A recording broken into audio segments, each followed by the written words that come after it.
institucioneve cilat lejojnë zhvillimin e projekteve për t'i thënë që shiko se kemi dyshime se kjo kompani e ndërtuar nga Karanxha, nga Bora dhe nga Prençi dyshohet se është produkti themi aktivitetit kriminal. Kemi kompani të mirë. Fjalën e lirë. Tani pastrim parash ka në çdo vend botës. Dhe në vendet e zhvilluara demokratike, pastrim parash ka. Risku është që kur kapesh, ban përgjegjësi penale. Po t'i referohemi konventës për pastrimin e parave, konventës evropiane për pastrimin e parave, që është miratuar me ligjin numër 8646 të vitit 2000, qëllimi i konventës është evidentimi i pasurive që dyshohet që vijnë nga krimi. Dhe kryesisht janë për veprat penale të trafikut të armëve dhe të trafikut drogës. Kush e bën këtë? Kush e bën? Institucionet ligjzbatuese të vendit? Janë institucionet ligjzbatuese të vendit dhe kur një veprimtari ka dyshime ose një biznes ka dyshime që ka të ardhurat që vinë nga lënda narkotike, ky fillon evidentimi dhe sekuestrohet prona. Pra nuk dhe qëllimi i konventës për pastrimin e parave me parashtim të rasteve kur subjekti vetë që pastron paratë është subjekti i trafikut ndërkombëtar, se ti po të akuzohesh për trafik ndërkombëtar droge, atëherë ti ke nen tjetër, pra ke nenin 283 atë kodit penal, pra ke bërë trafik, ke edhe 287 që ke pastruar paratë e këtij trafiku. Kurse në rast se je subjekti i një vepre, pra vetëm i 287-s, këtu qëllimi i konventës dhe qëllimi i ligjeve është kapje e pasurisë. Pra jo arrestimi i personave, pra kapje e pasurisë është fitore, sepse ne çfarë fitojmë nëse kemi diskutuar edhe herë tjetër. Çfarë fitojmë nga arrestimi? Ne kërkojmë që pasuritë që vijnë nga krimi të sekuestrohen dhe më pas në rast se provohet, sepse kemi pasuri të paligjshme që mund vinë nga krimi dhe droga, por mund të kesh investitor të lishëm që investojnë të pasuri, mund të jetë i vogël, i madh, varet nga përqindja, prandaj këto çështje janë çështje të vështira dhe zakonisht hetohen, domethënë tonë në gjendje të tillë, pra hetimi pasuror, sepse 287 me hetimin pasuror, pavarësisht se hetimi pasuror është ligj tjetër, është ligj i veçantë, në thelb janë të njëjtë. Pra verifikohen pasuritë dhe paratë që vijnë nga një vepër penale. Hetimi pasuror kur ke dyshime që e marr, pavarësisht se s'ke bërë vepër, janë parashkuar vepra të sekuestrohen pronën dhe më në fund organi procedues vendos për pronën. Kurse neni 287 duhet provohet vepra penale më, pra provohet trafiku i drogës dhe provohet që trafikanti i drogës ka marrë paratë dhe ti po pastron paratë e ti për ky shtemi. Por zakonisht te masat e sigurimit, ne kemi parasysh kur kemi vetëm nenin 287 organet proceduese duhet të orientohen në gjetjen e pasurisë. Kjo është e rëndësishme, s'na intereson në arrestimi i personit. Me përjashtim kur janë trafikant, pra kur janë to trafikant, që pra po e theksoj që të jetë qartë dhe për publikun, këta duhet të arrestohen se ka vepër penale, ka 15 vjet minimale. Organizimi i trafikut ndërkombëtar më tepër dhe në kuadër të grupit strukturor kriminal. 334, sepse grupi strukturor penal, grupi strukturor, dënohesh edhe si grupi për krijimin e grupit kriminal në mënyrë të veçantë dhe vepra që ke kryer ti shtohet me 5 vjet. Pra, ka rrezikshmëri të theksuar shoqërore. Por kur kemi pastrimin e parave është mirë, por e dyta duhet kemi kujdes shumë të madh. Sepse kemi të qytetarë që kanë të arrotigje që kanë investuar. Këto kompanitë dhe pasuritë që sekuestrohen, administrimi i tyre duhet të jetë prioritar, pra që të mos të degradoj prona, pra ti e sekuestron atë pasuri, se është produkti i veprës penale, kjo duhet vazhdoj funksionin e saj. Dhe administratorin e cakton grupi prap. Administratori cakton shteti se ti e sekuestruar. Në rast se kjo kalon në favor shtetit, është një kompani fitimpruse, pse jo ta ketë shteti? Pra të vazhdoj punën, pse ta shkatrojmë? Jo, ligji tek për agjencinë e administrimit, domethënë për pronat e sekuestruara, për administrimin e tyre thot saktësisht, në momentin që prona sekuestrohet, qëllimi i shtetit është ta marrë pronën në përdorim, pse jo ti rrisi dhe aktivitetin që ti marr fitime. Në momentin është ligj. Po ky ligj prandaj shteti duhet të shtojë prioritet, pra gjithë to pronat sekuestruara duhet të vazhdojnë aktivitetin e tyre. Pra nëse është marrë një sipërmarrëse dhe shtetit nuk i bën keq, pra shteti bëhet pronar. Shumë bukur, është bën një punë. Mund shkoj drejt konfiskimit. Bëhet pronar. Konfiskohen dhe mund shumë institucione shtetërore që janë jashtë sot që po rrin me qira. I mbledh me një kull Karanxha, i fut me një kull. Pra ja duri, pra ai që mendon për shtet, se varet se sa çfarë qeveritar e ke. E kanë dhe qytetarët kollaj, ka parti këtë, ka dytë këtë. Se ka rezultuar për shembull, që konfiskohet edhe shitet për çmim qesharake, shitet në ankat. Dhe ti nuk ke interes shtetit ta shesin në ankant, në rast se ti mund të futesh në institucione shtetërore aty. Prandaj duhet administrimi është më i rëndësishëm se arrestimi. Pra, administrimi sepse ne Aq më tepër që janë para që vinë nga jashtë në territorin e Republikës së Shqipërisë dhe ti i ke kap këtu. Pra është si muhabeti pulës që bën vezën, pula është barzë, pule komshiu të bën vezën tek qymezi. Tek qymezi jot. Pra ne kemi ku t'i gjejmë, duhet t'i ruajmë këtë. Tash diçka për skapakun, për spakun në mënyrë të përmbledhur, është një punë e vështirë. Pra është një arritje se janë goditet emra të mëdhenj, por do një punë shumë të madhe, sepse është bazuar kryesisht te Sky ECC-ja. Dhe po t'i vesh përgjimet që referohen dhe që kanë dalë në media, pra nga Sky ECC në datë kaq janë taku. Po sigur nesër Sky shpejt, domethënë gjykata, se varet do shifet rast mas rasti, sepse disa vende të Evropës Sky nuk e marrin si provë për shkak të mënyrës marrjes së saj. Nuk është përgjim, domethënë si mas rendit bërshëm, është diskutim tjetër. Dhe duke marrë prova organi procedus, duke e provuar jo vetëm me Sky, por edhe me prova të tjera, që domethënë te çdo dyshimi të arsyeshëm që të jetë një çështje e fortë, që të mos jetë vetëm te Sky, fjalë e vërtet, pra të mos jetë lidhur vetëm te Sky, por të jetë lidhur edhe me prova të tjera. Kjo është shumë e rëndësishme, sepse po ngelen vetëm këtu është çështje e dobët. Pra duhet provueshmëria, duhet dosjet të jenë prioritare dhe të shikohen me vëmendje. Ka qenë dhe diskutimi që pse u bën tash dhe s'u bën më parë, por mu prokurori e çmon vetë kur do ta bëjë. Mund duket sikur që çnet tash jo mos e kishte për punë. Ama leta bëj një pyetje tjetër këtë, se edhe dua ta kuptojmë pak më gjerë, sepse në fakt gjitha këto goditje vinë le të themi në 6 mujorin e parë të mandatit të Klodian Braus, i cili sigurisht edhe në për diskutime televizive është përfolur, le të themi ndoshta pak më pasiv se ishte pararë si ti Altin Dumani. Megjithatë, grupet kriminale që janë goditur në këtë moment janë grupet, le të themi, më të fuqishme kriminale. E kemi thënë ne. E ripërsërisim? Po, e kemi thënë në këtë studio, kemi thënë se strategjia e shfaqjes në publik të Spakut pas marrjes së detyrës nga Klodian Brau do të ndryshojë. Do të ndryshojë, sepse në fakt të Spaku ishte në rrugën e mbar të goditjes së korrupsionit dhe shpërdorimit detyrës në nivelet e larta qeveritare. E vërtet. Por qeveria dhe opozita ju kundërvun prokurisë Spakut, strukturës posaçme. Ju kundërvun edhe GKK-s duke e atakuar veprimtarinë e Spakut deri në gjykatën kushtetuese. Sepse normal Spaku u ngrit shumë lart dhe shkoi tek pezullimi i zëvendës kryeministres.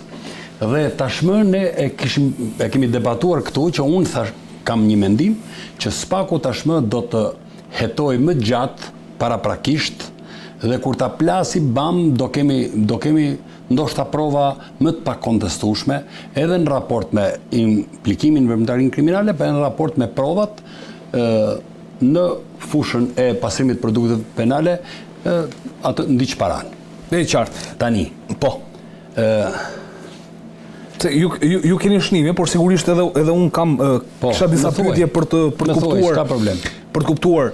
Ju përmendët pak më herët agjencitë e inteligjencës financiare, të cilat realisht në informacionin tim, unë e di që ata kanë një qasje, të paktën është edhe një drejtori tek Ministria e Financave, aty kanë një akses të papar, domethënë. Kjo drejtoria në Ministrinë e Financës para 2 ose 3 vjetësh është kthyer në agjenci. Po, është mirëfillt. Agjenci inteligjente. Po, e financiare. Dhe ju dha rëndësia pikërisht sepse filloi të lëvronte shumë që kur filloi të tronditet euro në Shqipëri, që zbriti poshtë 1000 lekshit. Regjia? Nga drejtori e pastrimit të pastrimit parave në Ministrinë u kthye në agjenci inteligjente.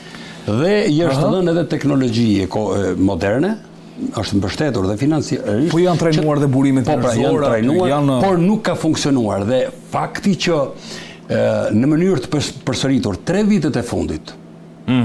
Tani ne nuk jemi aty, po fakti që prononcohet publikisht kreu i Spakut Altin Dumani 3 herë duke raportuar në parlament dhe në komisionin parlamentar ka thënë që asnjë nga agjencitë ligjzbatuese në Shqipëri të ekzekutivit nuk ka referuar qoftë edhe një dosje të vetme në fushën e pastrimit të produkteve veprës penale. Pra gjithçka vinin nga partnerët ndërkombëtar. Ndërkohë, edhe e ka cilësuar Agjencinë e Inteligjencës Financiare ka cilësuar nominalisht që nuk ka funksionuar, por në parimet e luftës kundër kriminalitetit, sidomos të krimit ekonomiko-financiar dhe pastrimit produktës veprës penale, detyrën e ka ekzekutivi shqiptar për ta parandaluar dhe luftuar korrupsionin, pastrimin e parave etj. Kurse SPAK-u dhe Prokuroria e Jurisdiksionit Përgjithshëm ka goditjen, ka ndëshkimin e këtyre zyrtarëve që nuk bëjnë detyrën e shtetit. Pra ne kemi kaluar ndryshe, ne njohim vetëm SPAK-u lufton kriminalitetin. Ne ekzekutivi nuk e kemi luftuar. Dhe Kryeministria ka një drejtori antikorrupsion. Po ka pra. Domethënë ngre pikë pyetjes ç'a bën. Tani ti u ndale tek euroja, Prençi, dhe unë do doja që të shohim pak me vëmendje se çfarë ka ndodhur me këmbimin e euros, pra exchange nga euro në lek. Këtu revista Monitor, e cila është një revistë specializuar për shkrimet ekonomike, ka bërë një analizë shumë të mirë nga viti 2005, me një rritje, fillon kurba nga 2009 fillon rritet, në 2011 për shembull ka qenë 1 euro me 1.40 lek. Pra 1400 lek të vjetra. Mirë, po ka një moment këtu, në vitin 2015 dhe vitin 2016 ka qenë pikërisht koha kur vendi u akuzuar për çështjen e kanabizimit, kultivimit kanabisit në mënyrë masive, dhe ka qenë 2016-2017 ku filloi edhe transporti jashtë, që praktikisht kjo duket sigurisht një çështje e cila u la pas dorë atëre Karanja, por faktet janë aty, edhe Instati, po të shikojmë pak të dhënat atje, kuptohet qartë dhe tek Instati. 2017 fillon me rënje, 2018 nga 134 shkon me 127.6 lek. Mirë, po ky është momenti 2018, 2019, 2020 janë takimet e Arubës. Prençi, janë takimet në Aruba, të cilat janë takime tashmë të dokumentuara edhe me pamje filmike, kur është takuar Artur Sheu me të tjerë eksponentë atij grupi kriminal, dhe shohim më pas që kulmon në vitin 2023 rënja e euros me 108.75 lek për të vijuar në 2026, që është 95 lek, 85 lek. Pra, 1 euro 95 lek. Kemi dy momente. 94.7. Kjo është mesatarja, kam kemi dy momente. Është mesatarja kjo. Është mesatarja e janar 12. Kemi dy momente, po të shikosh vitin. Tani këtu kemi dhe turistat, se edhe domethënë qeveria sigurisht ka dhënë opsionin që rënja e euros Banke e Shqipërisë ka nxjerrë që shiko se edhe vlerat monetare që vinë turistët shpenzojnë këtu, se vjet ishin par vjet kanë qenë 10 milion turistë. Sigurisht mund të injektojnë euro ata. Sa euro kanë injektuar në raport me këto grupet kriminale, kjo do duhet sqaruar. Shiko, kemi dy momente shumë të rëndësishme. Ne kemi debatuar në studiot televizive vitin 2016, kemi debatuar vitin 2019, i cili përkon me liberalizimin ose legjitimimin e kultivimeve të kanabis sativa në Maqedoninë e Veriut. Dhe në Shqipëri në vitin 2018-2019 është kultivuar më shumë se në 2016, në pretekstin që ishte liberalizuar në Maqedoni të Veriut, edhe këtu u bën nami. Ishte vit zgjedhor viti 2019 për pushtetin vendor, ju kujtohet? Pagar. Pagar, edhe kishte një liberalizim total që përkon me vitin pas marrjes së mandatit të dytë nga qeveria e Partisë Socialiste në vitin 2017, në Shqipëri është luftuar në mënyrë të vazhdueshme, që atëherë ka qenë betejë e fortë që pa të deklaruar kryeministri i Shqipërisë që ju s'po na përkrahani për drejt BE-s, ne do t'i zgjidhim punë vet. Ju nuk e dija. Nuk po e kujtoj dot, po megjithatë. Dhe pra masivizimi i kultivimit bimëve narkotike edhe në 2019 dhe pastaj ardhja e vitit 2018, kur bota e krimit kërkonte me lidhje të drejtë për drejta me kryeministrin e Shqipërisë për të hapur një dritare që paratë e drogës të vinin në Shqipëri. Madje në atë kohë ishte një parull, shit kokainë nëpër Evropë edhe në Amerikën Latine dhe blej Bregdet në Shqipëri, bëju investitor strategjik. Pra, po të shikosh, kjo është periudha kur kanë lulëzuar investimet strategjike, investitorët strategjik, në të cilin ma gjej një investitor strategjik ti që t'jetë vetëm. Po e gjetë ti, atëherë unë nuk do dalë manë. Atje në çdo investitor strategjik ke aksioner 2 deri në 3 grupe të trafikut ndërkombëtar të drogës. Ose një investitor strategjik ka një partner, ka një aksioner, një grup të drogës. Kohët e fundit, në këtë dosjen e fundit, është taksative me bast publik. Po? Që oligarkët, biznesmenët më të fuqishëm në Shqipëri, kanë mesazhe pafund dhe biseda pafund me krerët e grupeve trafikut të drogës. I kanë bërë tani? Grupi i fundit ka mesazhe dhe biseda telefonike me biznesmenët më të fuqishëm në Shqipëri. Për këtë problem. Janë në hall, po thua? Janë në hall, Shumë në hall. Dhe unë nuk e kuptoj se si ka mundësi që biznesmenët fuqishëm të Shqipërisë të arrijnë të implikohen edhe në pastrimin e produkteve veprës penale të grupeve kriminale trafikut drogës, dhe kjo ka një arsye, ka një shpjegim, sepse va ka diktuar qeveria. Pra ai kombinimi mjep vota, të t'jap hapësira, të t'jap toka në Bregdet, të krijojë mundësinë të pastresh parat, kjo është e padiskutueshme, është sipërmarrje qeveritare. Nuk mund të ta bëj një biznesmen. Pra, unë bindem që biznesmenët e fuqishëm në Shqipëri lojen për pastrimin e produkteve të veprës penale, pastrimin e parave të drogës, e kanë bërë me urdhër të qeverisë. Okej. Padiskutueshme. Premçi, faleminderit, do rikthehemi sërish, do diskutojmë se kemi edhe grupi tjetër të Arubës për ta diskutuar, për të kuptuar edhe më shumë. Karanxha. Po, na dalin në pa vetëm emrat e këtyre personazheve të cilët qëndrojnë jashtë Shqipërisë. Këtu janë kryer, le të themi, pastrim parash, pakun deri tani janë 150 milionë euro, që thotë SPAK janë sekuestruar disa nga hotelet, le të themi, apo vendet strategjike të Shqipërisë, të cilat shikoja në Sarand, shumë luksoze, edhe këtu në Tiranë. Mirë po ngelet deri këtu kjo dosje. Mendon se ka ndonjë infraksion, mendon se shkon tek një emër politikani, mendon se shkon tek emra biznesmenën, siç e tha edhe Premçi. Është një tim që aty në zyrat e SPAK po gatuhet apo mbyllet tu historia? Si e vlerëson? Mendoj që kjo është dosje në zhvillim, pra është dosje dinamike, po bëhem akoma veprime hetimore. SPAK-u, gjatë kësaj kohe, se me që është përmendur gjatë akteve procedurale është përmendur dhe takimi i Arubës, SPAK-u do sqaroj kush kanë qenë në Aruba, pse është bërë takimi i Arubës dhe kush ka qenë zyrtar i lartë i Partisë Socialiste në takimin e Arubës. Pra është një politikan i lartë i Partisë Socialiste. Po, kjo është për dosjen e parë. Kjo është për dosjen e parë të që është i përfshirë dhe Artur Shehu. Duhet të dalë. Është vetëm për dosjen e parë. Duhet të dalë emri politikan. Atje ka pas eksponent të ndryshëm që tani sot dalin në drejtime të ndryshme. Politikani nëse ka dalë, aty si mund ta lëmë në politikë, pra ky akuzohet tash, sepse edhe vetë vepra penale e parashikuar nga legji 287 i kodit penal, kur ti je për shkak të veprimtarisë tate, se ai nuk ka shku për trim aty, se trima këto që merren me drogë, ai ka shku për shkak të pushtetit. Pra këta trima, kuptimin trimu kape do marrësh përgjegjësi ligjore. Po ti aty kam pas guxim. Ti aty je për shkak të pushtetit. Pra ti ke rrezikshmëri më të madhe shoqërore se ai tjetri. Ata janë kanë arrit aty me forcat e veta, duke vënë edhe kokën në rrezik. Ti si politikan kush je aty? Këtë neve Jo kush je, po kjo është lidhja që bën pushteti të botës së krimit me botën e biznesit në Shqipëri për të pastruar para. Duhet dalë dhe duhet të jetë bashkë me këta. Mbiles madje ky duhet të jetë i pari në burg. Qofse është për masë sigurimi, ky duhet të jetë i pari, këta të tjerë, domethënë masën e cakton gjykata, po rrezikshmëria shoqërore e këtij personi është më e madhe se këta të tjerët, sepse këta bën një aktivitet, dihet do kape sepse ligji është ligj. Por ti si politikan, ti çka ke dash aty? Sepse ti vjen për pasuritë e shqiptarëve.